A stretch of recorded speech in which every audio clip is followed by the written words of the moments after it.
하나님 나라 복음을 살아가는 매일의 동행. 오늘 말씀은 욥기 5장 1절부터 27절의 말씀입니다. 너는 부르짖어보라. 내게 응답할 자가 있겠느냐? 거룩한 자 중에 내가 누구에게로 향하겠느냐? 분노가 미련한 자를 죽이고 시기가 어리석은 자를 멸하느니라.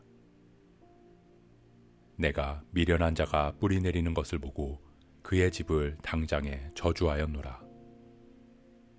그의 자식들은 구원에서 멀고 성문에서 억눌리나 구하는 자가 없으며 그가 추수한 것은 줄인 자가 먹되 덫에 걸린 것도 빼앗으며 올무가 그의 재산을 향하여 입을 벌리느니라.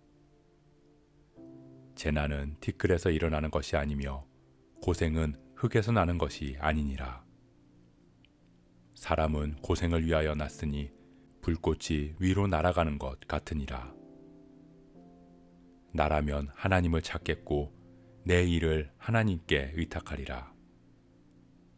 하나님은 헤아릴 수 없이 큰 일을 행하시며 기이한 일을 셀 수 없이 행하시나니 비를 땅에 내리시고 물을 밭에 보내시며 낮은 자를 높이 드시고 애곡하는 자를 일으키사 구원에 이르게 하시느니라.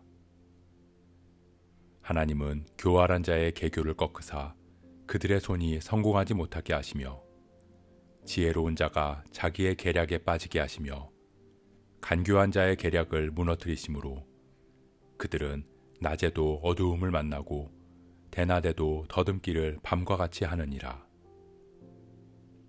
하나님은 가난한 자를 강한 자의 칼과 그 입에서 또한 그들의 손에서 구출하여 주시나니 그러므로 가난한 자가 희망이 있고 악행이 스스로 입을 다무느니라. 볼지어다 하나님께 징계받는 자에게는 복이 있나니 그런즉 너는 전능자의 징계를 업신여기지 말지니라. 하나님은 아프게 하시다가 싸매시며 상하게 하시다가 그의 손으로 고치시나니 6가지 환난에서 너를 구원하시며 7가지 환난이라도 그 재앙이 너에게 미치지 않게 하시며 기근 때의 죽음에서 전쟁 때의 칼의 위협에서 너를 구원하실 터인즉 내가 혀의 채찍을 피하여 숨을 수가 있고 멸망이 올 때에도 두려워하지 아니할 것이라. 너는 멸망과 기근을 비웃으며 들짐승을 두려워하지 말라. 들에 있는 돌이 너와 언약을 맺겠고 들짐승이 너와 화목하게 살 것이니라.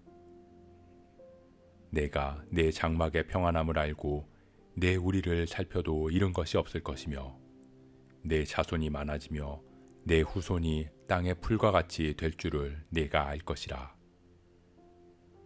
내가 장수하다가 무덤에 이르리니 마치 곡식단을 제때에 들어올림 같으니라. 볼지어다 우리가 연구한 바가 이와 같으니 너는 들어보라. 그러면 내가 알리라. 인과응보의 신학. 욥이 죄가 있기 때문에 고난을 받는 것이라고 말한 욥의 친구 엘리바스의 말이 이어집니다. 엘리바스가 말하는 중심은 사람이 하나님 앞에서 의로울 수 있는가 하는 것이었습니다. 하나님께서는 온전히 하나님 앞에 선 사람들에게는 복을 주시고 그렇지 않은 죄인과 악인들에게는 고난과 고통을 주신다는 것입니다. 그런 엘리바스의 말은 우리에게 잠언의 말씀처럼 들리기도 합니다. 정의와 공의의 하나님을 잘 설명하는 것처럼 말입니다. 하지만 엘리바스가 욥에게 전하는 이야기들은 욥에 대한 안타까운 하나님의 마음을 담은 게 아니라 욥을 정죄하기 위함이었습니다. 나라면 하나님을 찾겠고 내 일을 하나님께 의탁하리라. 나라면 이라는 말로 욥과 다른 자신의 의로움을 드러냅니다. 나라면 하나님을 찾겠고 하나님께 의탁하겠다는 말은 곧 욥은 하나님을 찾지 않았고 하나님께 모든 것을 맡기지 않았다고 말하고 있는 것입니다. 결국 욥에 대한 이해 없이 그저 자기 신앙의 확신을 가지고 욥을 가르치려고 하는 모습에 불과할 뿐이었습니다. 우리가 살아가는 데 필요한 보편적인 원리들이 있습니다. 그러나 그런 보편적인 원리들도 각각의 특수한 상황에 모두 적용시킬 수는 없습니다. 열심히 일하면 성공한다는 것은 누구나 알고 있습니다. 그리고 대부분은 맡은 일에 열심히 임하면 성공할 수 있습니다. 하지만 세상에는 아무리 열심히 일해도 성공하지 못하는 사람들도 있습니다. 여러 여건과 상황으로 인해 한계를 경험하기도 합니다. 반면에 열심히 일하지 않고도 성공하는 사람들도 있습니다. 마찬가지로 여건과 조건의 차이로 인해 더 많은 것들을 성취하고 누리는 사람들도 있다는 것입니다. 그렇기에 우리는 성공하지 못한 사람들을 향해 게으르다거나 열심히 일하지 않았다는 비난을 할 수 없는 것입니다. 우리 신앙에서도 마찬가지입니다. 예배를 잘 드리고 봉사도 잘하고 헌금도 잘하면서 신앙생활을 그렇게 잘하면 하나님께 물질과 건강과 자녀의 축복을 받는다고 말하지만 정작 열심히 하나님을 예배하지만 어렵고 아프고 힘든 상황을 벗어나지 못하는 사람들도 있고 하나님을 모르고 하나님의 뜻대로 살지 않으면서도 성공하고 건강한 사람들도 있습니다. 그렇기에 우리는 보편적인 신앙의 원리를 개개인에게 일률적으로 적용해서는 안 됩니다. 그것은 교리라는 이름으로 행해지는 신앙의 폭력이라고 할 수 있습니다. 사랑하는 성도 여러분, 우리는 하나님의 말씀을 믿습니다. 우리가 살아가는 데 필요한 것들을 가르치기에 우리 삶에 말씀을 적용해야 함을 깨닫습니다. 그러나 그 말씀은 우리에게 다른 사람을 정죄하는 무기로 주어진 게 아님을 잊지 말아야 합니다.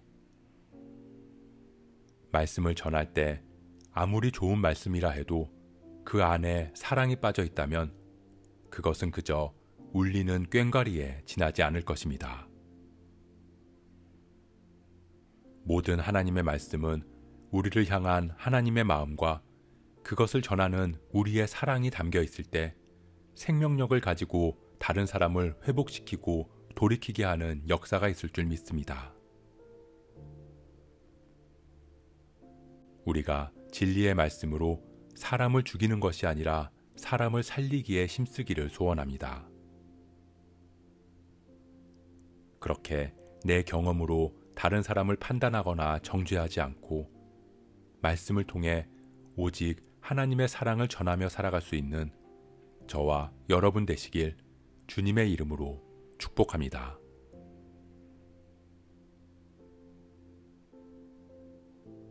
오늘 말씀 묵상하면서 기도함으로 마음에 새기겠습니다. 엘리바스는 옳은 말을 하지만 정작 그 말은 욥을 죽이는 말이 되었습니다. 우리 역시 하나님의 마음을 담지 못한 채 교리라는 이름으로 진리라는 이름으로 많은 사람들에게 상처를 주었음을 고백합니다. 우리가 진리의 말씀에 하나님의 마음과 사랑을 담아 전하게 하시고 우리를 통해 전해지는 진리의 말씀으로 사람들이 회복되고 돌이킬 수 있도록 우리를 사용하여 주옵소서. 무엇보다 말씀으로 남이 아닌 나 자신을 먼저 돌아보고 회개하게 하옵소서. 이 모든 말씀 우리를 사랑하시는 예수 그리스도의 이름으로 기도합니다.